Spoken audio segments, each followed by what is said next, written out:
Back, boxing fans. This doesn't relate specifically to boxing, even though in a sense it does. It shows you the mentality that really we see on YouTube and social media. I'm Generation X.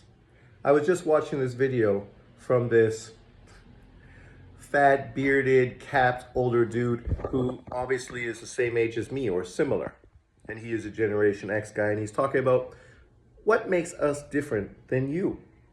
And I know these things, but when I hear it, it just makes me reminisce and think fondly about my youth, right? Like, just for a second, let's listen to what he has to say. I'm outside too. I wasn't going back in the door.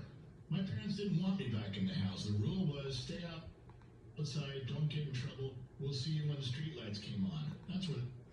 And I resonate with that in so many ways because that was my youth. I lived with my grandparents, not my parents. My parents divorced when I was 6.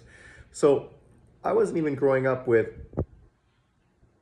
parents that were the same age as everybody else. I was growing up with far older parents, but yet it was the same mentality.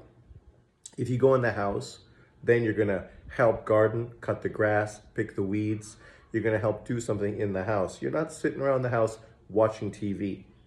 You can go outside and you can run wild and run free until dinner time. And I had to be back obviously by 5 o'clock for dinner time. He says not until, obviously 9 o'clock or whatever, when the street lights came on. But obviously you had to make dinner, or at least I did. I lived with grandparents, dinner was at 5 o'clock. So you'd come back, you'd eat dinner, and then you could run out of the house again until street lights came on. In the summer, that was after 9 o'clock at night. Sometimes like 9:30, 9:40. It's hard for me to remember. I live in Taiwan. It's not the same here, right?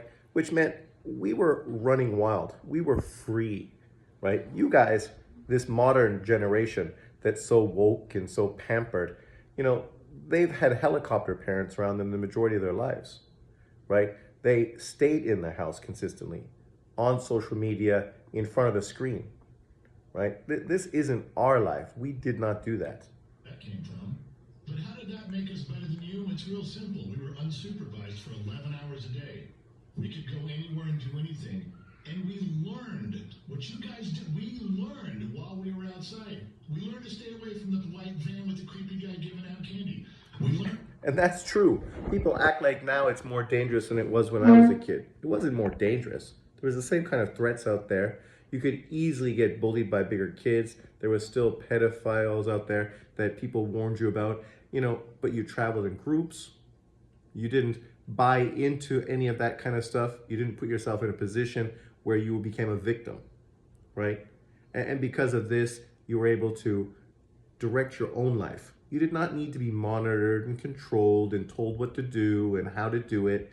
You broke bones, you hurt yourself, you crawled back to home to end up in the hospital.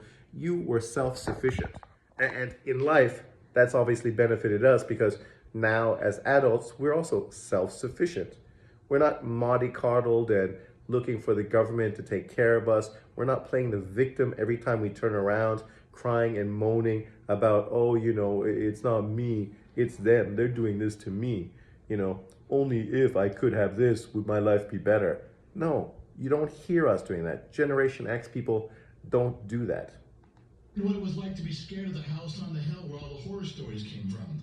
We went and tried things and we were scared at times. We survived. We did things that you guys wouldn't even dream of doing. We experienced things because we had to. We were out in the world on our own. At 11 years old, we were more street smart than you were at 25.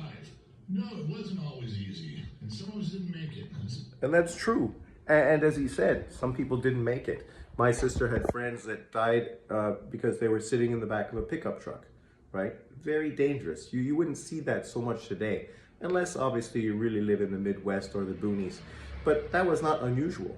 I lived in the city, and even I sat in the back of a pickup truck going to places at certain times. Obviously, my family didn't have a pickup truck, so it wasn't that normal of a situation.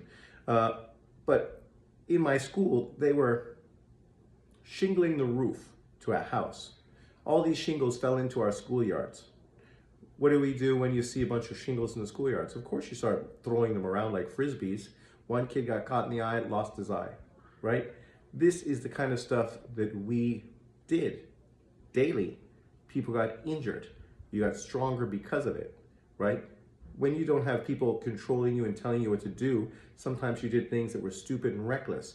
Jumping over ramps, right, on your bicycle. End up falling and cracking your head open, breaking your ribs, right? But at the same time, we were living our lives. So now when you get older and you want to move to Taiwan to work, travel the world by yourself, do these kind of things, you're not afraid to do these things. You don't need somebody to hold your hand, right? I've never been someone that needed someone to go to a movie with me. I'm easily able to do whatever I want on my own. I don't need somebody holding my hand to lead me or assist me in doing something. That's why when people talk about these groups within YouTube, I'm not part of a group. I'm me. What I do, it's my thing. If you like what I do, nice. If you don't, you can go somewhere else. It's fine. There's plenty of content on YouTube if you don't deal with what I give, which is cool. Truth.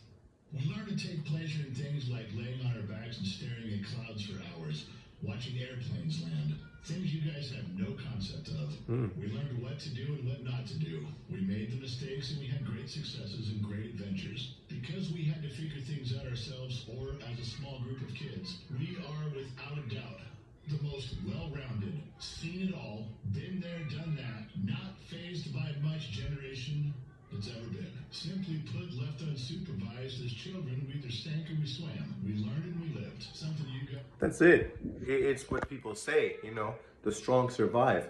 Generation X, that was the situation. We went to our friend's house after school in grade 4, grade 5. Obviously, he was a latchkey kid. If you don't know what that is, look it up. And when he had a bunch of his friends come to his house, all of a sudden now he was regretting it. Because if he made a mess, his mother was going to kill him. So he ends up chasing us out of the house with a knife. He invited us, but ended up chasing us out of the house with a knife because he was afraid of repercussions if his mother found out that he had friends over. I mean, you can't make this shit up. Life was crazy. But because of that, obviously the strong survived, right?